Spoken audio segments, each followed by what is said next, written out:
If you're going to say something about me, you need to say it to my face. This is Barry Phillips, the Timothy Torah, Day 1, the Torah portion, Balaq. And we are in Numbers, Midbar, chapter 22, starting with verse 1, which reads, "And the children of Israel set out and camped in the desert plains of Moab, beyond the Jordan of Jericho, and Balaq, son of Zippor, saw all that Israel had done to the Amorites. Moab was exceedingly afraid of the people because they were many, and Moab was in dread because of the children of Israel. And Moab said to the elders of Midian, Now this company is licking up all that is around us as an ox licks up the grass of the field. Now Balaq, son of Zippor, was the sovereign of the Moabites at that time." Now we're going to pause there. There's a lot of insightful understanding about warfare, in spirit, especially spiritual warfare. And no, I don't suppose that anybody's talking about me. It's just an opening line that relates to this fact.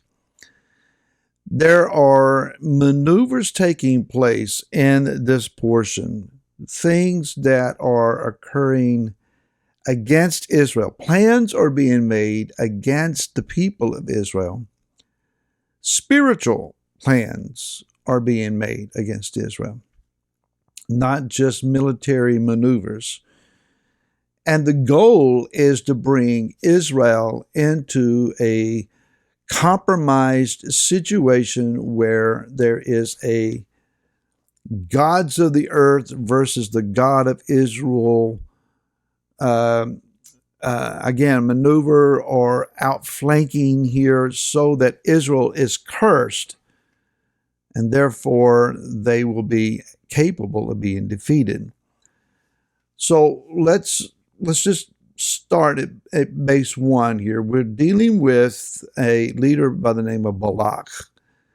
And it's well known if you've done any Torah study for any length of time. We come to this and we understand his name. It means waster, devastator, or destroyer. The rabbinical take on this man is that he has been noted as a valiant, violent, courageous warrior, have improved himself in battle, and in a time of great need, he is brought then to this leadership position that he's not from a royal house per se, but rather he is a man chosen because of the dire situation that the people are facing. So he is the man for the moment, and they're counting on his military prowess to fix this situation. And for the adversaries of Israel, it is indeed dire. Israel is large. They are victorious. They have just beat the two gatekeepers, king of Sion, Og of Bashan, and the Sion, king of the Amorites. I think I got that right. They were positioned in a situation where they would have been perceived as the gate guardians of entering into these lands, and they have been thoroughly disposed of. Israel just mowed them down. Yah aided them, gave them the strength, the might, and the ability to be victorious here. And now this people that has been pulling the grass up from the roots, the herd of oxen that have just licked the ground clean, here they come, and we're next in line. When we think about the mindset here then of the Moabites and of, in addition, the Midianites, these are peoples that have not gotten along necessarily. But when you have a common enemy, adversaries will become allies. In our modern day setting, this applies completely to the state of Israel. Now, I've heard several times in recent memory, in the last month or two, people talking about, well, the state of Israel it has a secular government. It's a secular government. So therefore, they're not Yah's people. I don't know whether to hold the side of my head to keep it from shaking too hard or exploding.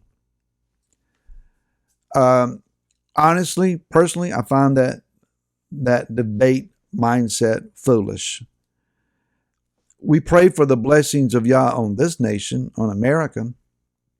And indeed, in many ways, we are blessed. We have been favored. We have been protected. We are a very resourceful and favored people. I mean, life can be thoroughly enjoyed in this nation, and it's obvious that Yah has put his hand on us in many respects. We're not a perfect nation by any stretch of the imagination. Our government is not only secular, many of our elected leaders are not only secular, but they're adversarial to Yah and corrupt. And we understand this, and we view Washington, D.C. And shake our heads, and the respect level is not very high. But can Yah use America? Can Yah favor America? I think he has, and he does. So much more so than the land and the people and even the government, the secular government. This should not surprise us that the nation state of Israel is a secular government. Okay, we got that now. But this secular government-run nation is a nation of people that Yah has miraculously brought from the extremes of the earth and reconstituted and reconciled and restored to the land. And he has fought in Israel's behalf and enabled them to overcome foes much more numerous and well-equipped and larger than themselves. Israel has just proven their capability. Israel, a state the size of New Jersey, going up against a nation 3 times the size of the state of Texas, and has rendered them broken and devastated, and skillfully so. It's not Israel's size. It's not Israel's ingenuity. It's the fact that Yah fights for Israel. Now, what's going on here then is that the nations of the earth lay their designs for the nation and the people and the land of Israel without Israel being involved. How many times has the UN met and made their decrees and given it a number and said Israel must comply, they must obey, knowing that it would be the demise and destruction of the nation and the people?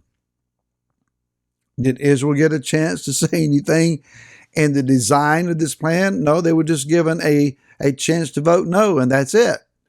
And then they prayed that some other nation that has veto power, like the U.S., will veto the measure. The Arab states will meet consistently. They have met consistently over the years. And in their back rooms, they have laid down their designs and their plans and their agendas, their schemes, their strategies. No one from Israel is involved. Israel's not meeting and scheming against the other nations as to how to conquer their lands, capture their people, and overwhelm them. They're trying to protect what they have. But Yah fights for them.